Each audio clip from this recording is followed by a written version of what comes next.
Inshoberamahanga igice cya 4. Izi ni inshoberamahanga zishingiye ku nshinga kugenda.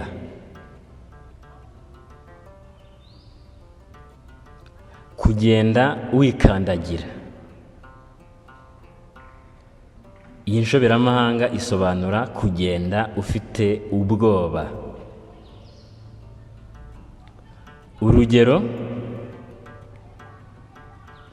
uwajyaga muri iryo shyamba wese yagendaga yikandagira.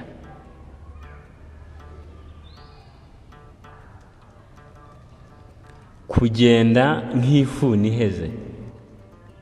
Uku ni ukugenda ubutagaruka. Urugero: kuva wa munsi yagiye nk'ifuni iheze.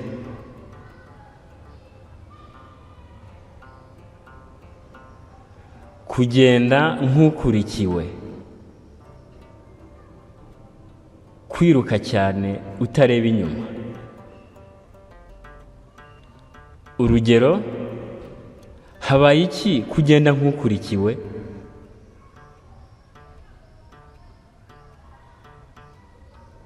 Kugenda umuti wa mperezayo.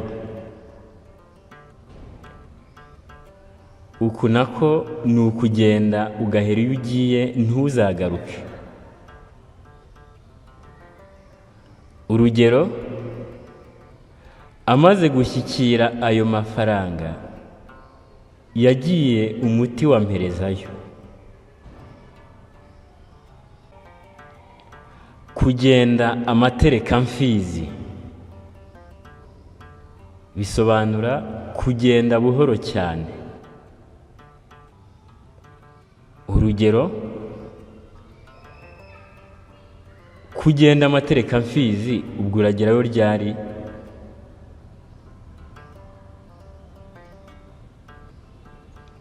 Kugenda amayembayembo. Ibi byo bisobanura kugenda buhoro usa n'udafite iyo ajya. Urugero: babonye ukuntu agenda amayembayembo baramubwira ngo agaruke.